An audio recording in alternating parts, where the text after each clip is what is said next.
Hello and welcome to the Weekend Investing Daily Byte of 13th of September, a fantastic closing for a week where the markets were weak for the first three sessions, and then on Thursday, some magic happened and the markets went to a new all-time high, carrying along most parts of the market, and the market has closed this week on a very unexpected note. A lot of surprise in the F&O markets uh, on Thursday, and gold has hit an all-time high. There is suddenly a wave of global interest rate cut trend. So now a Fed is next week likely to cut 50 basis points, if not 25 basis points. EU has already cut for the second time, uh, and maybe India will also look at it soon. That is the hope. But gold at new all-time high. We'll talk about gold and who is accumulating gold and why it is important for every portfolio to have gold in just a bit. But first, let's take a look at the markets. Do subscribe to the channel if you haven't so far. It gives us great encouragement when you do so. And we need to take a look at the markets. Just a small 0.13% blip on Nifty, proving that yesterday's move was not a flash in the pan or just an expiry play. Otherwise, the same uh, gain would have been lost today. So this is there to stay perhaps at least for now. And the Nifty on a weekly basis also has closed at a new all-time high, 25356, a point where nobody would be cribbing about the gains in the market. Nifty Junior flat today, as of yesterday, gained some bit in the morning, but gave that up by evening. Mid caps actually gapped up today and stayed higher than yesterday and closed 0.65% higher. So mid caps are sort of, building on this cup and saucer pattern that we have, cup and handle pattern, I'm sorry. And small caps also gaining 0.88%.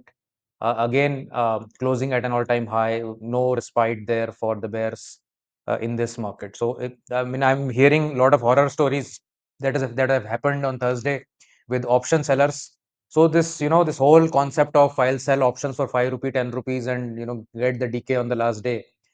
Uh, for many people, months and years of profits have gotten smashed last evening when some calls went from a rupee to 200 rupees. I mean, if you don't have risk management in place, there is going to be a disaster. Bank Nifty also moving up now, much above this pivotal point. So it does look like another cup and handle is forming on the Bank Nifty, and this is a good sign for the entire market. 0.32% up on the Bank Nifty. Declines to advances, somewhat towards advances. I wouldn't say an overwhelming advances gain day to day, but this was coming on back of yesterday. So, no negative points here. 2:3 is kind of the declines to advance today. FII is buying in a big way yesterday, 7,695 crores, and DII is of course offering them some of that to buy at 1,800 crores. So if you will see overall, the FII numbers are going up, the DII numbers are reducing a bit, but that's okay because overall institutional money is definitely coming in. Bajaj Finance and Bajaj Finserv went up again today on the Bajaj Group IPO that has garnered 3.x lakh crores. Wipro was up 3.88%, and rest of the other parts of the Nifty were pretty much, I would say, sideways, if not down.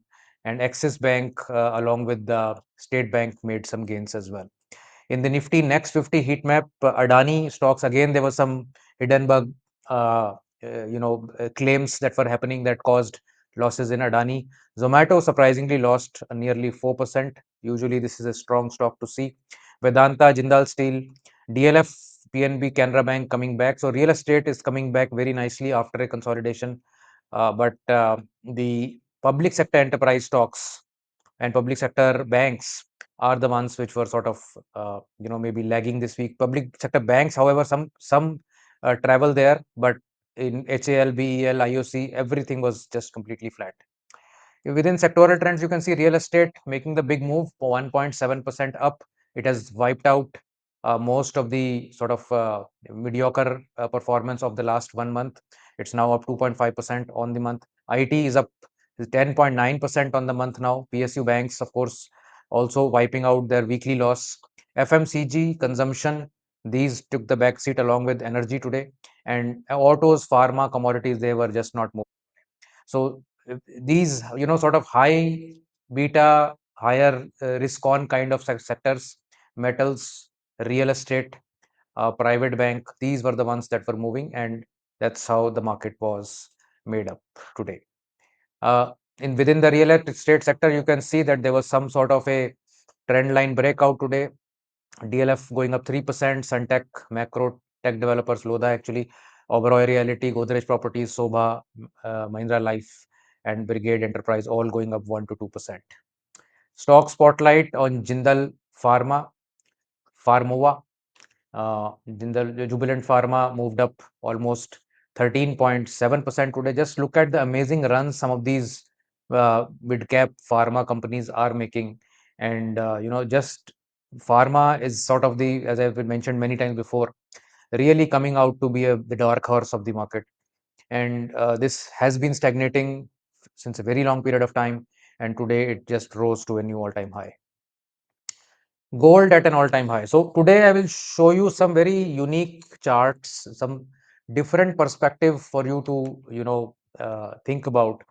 And gold in dollar terms has hit an all-time high. Gold in INR terms is pretty much at an all-time high, barring that custom duty shift. Gold in euro is at an all-time high. What does it all mean? It all means that the dollar is weakening, and gold is actually a contra to the US dollar. So whenever the US dollar is weakening, gold will be bought, and gold will be the ones people will seek refuge in. So largest buyers and sellers of gold have been the central banks. Russia is dominating along with China, and this is all the ones that are the changes that are happening over the you know overboard changes. There are a lot of things that are happening secretly which are not getting reported. So I mean, we can't even calculate or know that. So if you will see the makeup of the largest buyers and largest sellers, you will see the entire West, whether it is European countries, uh, or even the IMF, they have been on a selling spree, whereas the Asian side of the world has been on a buying spree. So India, China, Russia, even Saudi Arabia is touted to have bought 160 uh, uh, tons of gold secretly. Thailand is buying, and even some countries in Europe are also buying, but largely it is a euro selling kind of a shift. Central banks gold demand by quarter, you can see that in the last 2 years, 23 and current running 24, quarter one and quarter two have been phenomenal versus previous many years. So there is a huge demand that is now coming in through the central banks. Production is 3,000 tons, which was getting consumed every year. Now this additional 1,000 tons demand is coming from central banks. Obviously, the price is going to go to the moon. Uh, this is a very unique chart from Peter Brent, where he shows if you were to compare gold with a basket of currencies. So GBP, Swiss franc, euro.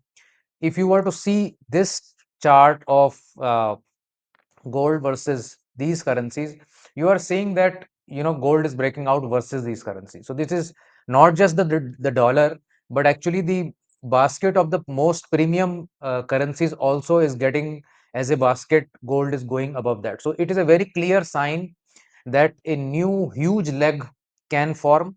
And if you just consider this to be a flagpole pattern, I mean, we are going towards at least 10-20% higher, just on this chart, I'm saying. So the move of gold upwards is not a flash in the pan. That's what my feeling is. This is another very interesting chart that I want to show you. This is the money supply in India versus gold, Indian price. The violet line is that of the M2, which is the money supply in the by Reserve Bank, and the white line is that of gold price. So what I want to show you is that over 20 years, gold prices virtually track the amount of money in the system. M2 is nothing but the money supply created by the RBI, and you can see that is also going exponential. If you just concentrate on the violet line, it is going exponential. So they are having to print more and more money to keep afloat. And gold, of course, will sometimes, exceed this space by a wide margin, then consolidate, then catch up again, then consolidate, then catch up again. So we are currently in line with the way the money supply is growing, and there is no way in this world right now that the money supply will drop. It may slow down the pace, but it is not dropping, and gold will keep pace with that. So this natural flow of the gold price is upwards only. You can't stop it. It can stop for some time, it can consolidate for some time, but it is going to go up. And the last 50 years of data tells you the average CAGR on gold in INR terms is 11.75%, or slightly more. In fact, this was something that I calculated last year. So it will be closer to 12%. Now imagine having a 12% generating asset class, which is also a hedge to your other exposures that you have in INR, whether it is currency, whether it is real estate, whether it is stocks. This is also an antidote to that. So not only are you generating, compounding at near 12%, but you're also having a hedge against those things. So this is a beautiful sort of, combination of things. What people don't understand mostly is that while it is not explicitly said so, but every central bank's balance sheet, this is actually what I'm showing you here is called the Exter's pyramid, EXTER.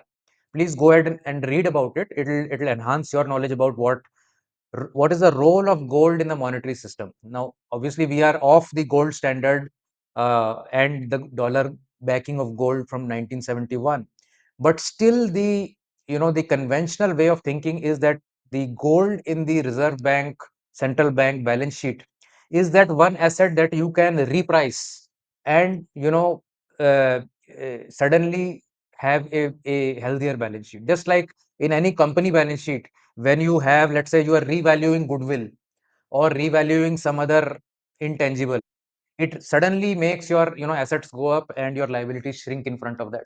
This is the purpose of gold, that currently if gold is trading at 2500, if the central banks come together and do a Bretton Woods or some sort of a compromise with each other and say that from tomorrow gold will be priced at $20,000, it is possible to reprice gold so that all balance sheets will improve, and your basically debt to GDP and all those figures will suddenly start looking very, very good.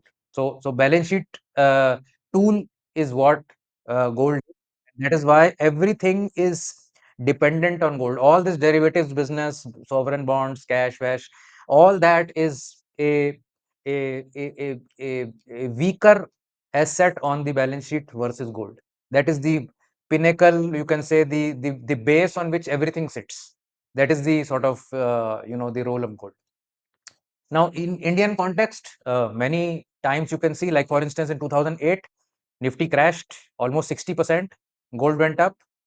In the next 3-4 years, Nifty went nowhere. Gold went up 187%. That is the kind of hedge you have with gold.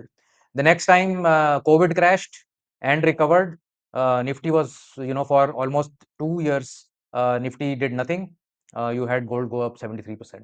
So whenever you will find that gold is, not doing, Nifty is not doing well, gold will come and cover your, what.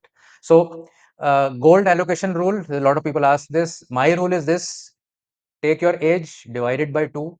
That should be the percentage of your net worth invested in gold. You may think it is very high in case you are as old as me, but again, I mean, your advisor should tell you how much you have to allocate. This is my thumb rule. If you are less than that, I would want people to build that. More than that, then it is really good actually. So from that perspective, where to invest, how to invest, all those are for a different video.